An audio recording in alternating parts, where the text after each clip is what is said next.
Assalamu alaikum, frères et sœurs en islam. Très heureux de vous retrouver encore une fois de plus. Aujourd'hui, Inch'Allah, nous allons nous attarder sur deux versets. Le verset 8 et le verset 9 de la sourate Baqarah. Allah dit quoi? Allah dit: et parmi les gens, il y a ceux qui disent de leur bouche: nous croyons en Allah et au jour dernier, tandis qu'en réalité, ils n'y croient pas. Ils cherchent à tromper Allah et les croyants, mais ils ne trompent qu'eux-mêmes. Subhanallah. C'est-à-dire que parmi tous ceux qui disent là, il est là, parmi tous ceux qui vont à la mosquée, parmi ceux qui jeûnent pendant le mois de Ramadan, parmi d'autres même qui vont faire le Hajj, il y a des gens parmi eux qui ne sont pas croyants, qui cherchent par là à tromper les gens. Et tu vas voir des gens qui viennent à la mosquée juste parce qu'ils veulent que, s'ils meurent, qu'on prie sur eux. Mon frère, ma soeur, si tu n'as pas la foi sincère en Allah, même si tous les imams du monde entier et à leur tête l'imam de la Mecque se réunissent pour prier sur toi, leurs prières ne te serviront à rien. Subhanallah. Ne soyez pas dupes, mes frères. On ne peut pas tromper Allah. Allah il dit, il cherche à tromper Allah et les croyants, mais ils ne se trompent qu'eux-mêmes. C'est une mauvaise pensée, mes frères. On ne peut pas tromper Allah. On peut tromper les gens, mais on ne peut pas tromper Allah. Pourquoi? Parce que Allah, il voit dans nos cœurs. Allah, avant même qu'on ne pense à quelque chose, sait qu'on pensera à cette chose-là. Subhanallah. Mes frères et sœurs en islam, soyons sincères dans notre engagement avec notre Seigneur. Beaucoup de personnes viennent à la mosquée juste pour se montrer, pour faire croire aux gens qu'ils sont musulmans. Mais en réalité, ils ont des gris-gris. En réalité, ils adorent d'autres choses, des rivières. Ils ont des fétiches. Mais ils se mélangent avec les gens, ils portent les boubous, ils viennent à la mosquée. Pensant pouvoir tromper la vigilance des croyants et tromper Allah subhanahu wa ta'ala. Allah il dit, ils se trompent eux-mêmes. Là, ikrafidin, nulle contrainte en religion. Tu es libre, soit d'accepter l'islam ou de ne pas accepter l'islam. On ne force personne. Mais si tu viens à l'islam, viens avec ton cœur. Viens avec ton cœur. Viens avec la sincérité, parce que la religion, c'est la sincérité. Les œuvres ne valent que par leur intention. Si tu viens à la mosquée dans l'intention de tromper la vigilance des gens, tu n'auras aucun mérite. Mes frères et sœurs en islam, réveillons-nous pendant qu'il est encore temps. Arrêtons de nous tromper. Pensons pouvoir tromper les gens, pensons pouvoir tromper notre Seigneur. On ne peut pas tromper Allah. Beaucoup de personnes aujourd'hui ont des bagues sur lesquelles ils comptent, ont des gris-gris sur lesquels ils comptent.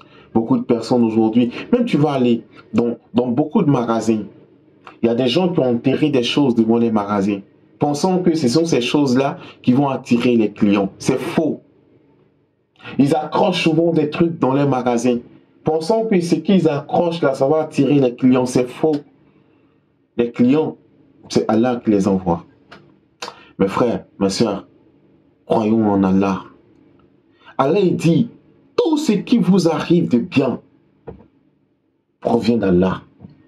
Mais tout ce qui vous arrive comme malheur, comme mal, est la conséquence de vos propres œuvres. Beaucoup de personnes sont devenues folles parce qu'elles ont pactisé avec le diable à un moment donné pour avoir certains privilèges de ce bas monde-là.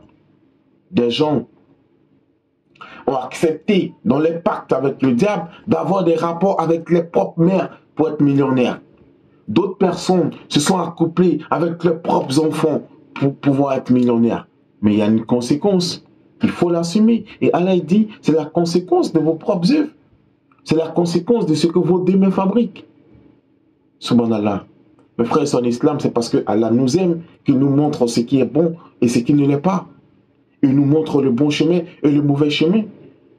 Et il nous appelle à le craindre et à marcher sur le droit chemin pour éviter justement qu'on tombe dans l'abîme.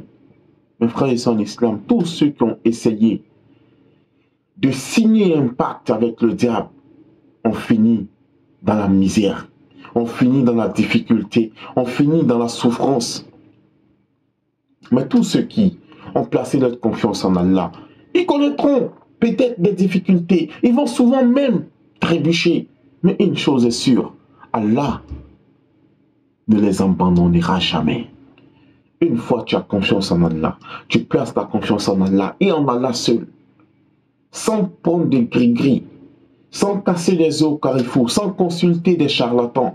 Tu dis, moi c'est Allah, tu te consacres à la prière, à l'adoration, au jeûne, et tu invoques ton Seigneur matin et soir. Ton Seigneur te répondra. Parce qu'il est celui, l'audient, qui entend les prières. Il est celui qui exauce les prières. Mes frères et sœurs en islam, ne cherchons pas à tromper les gens.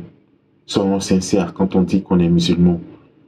On ne va pas dire qu'on est musulman et après aller adorer des anges, aller adorer des hommes, aller adorer des génies, aller adorer des rivières. Ça n'a pas de sens. Quand on dit qu'on est musulman, ça ne veut pas dire que tout sera facile pour nous. On va rencontrer des difficultés. Mais dans ces moments de difficulté, il faut faire recours à la prière. La seule solution que Allah nous donne dans le Coran, il dit « et chercher secours dans l'endurance et dans la prière ». Il aurait pu dire chercher secours auprès de vos voisins, auprès de vos frères, de vos parents. Non, il dit chercher secours dans le jeûne, chercher secours dans la prière. Mes frères et sœurs en islam, dans la prière, tout devient possible. Allah subhanahu wa ta'ala est capable de changer les difficultés, de changer nos pleurs en sourires, nos malheurs en bonheur. J'ai été très heureux d'être en votre compagnie. Je vous dis assalamu alaikum et à très bientôt, Inch'Allah.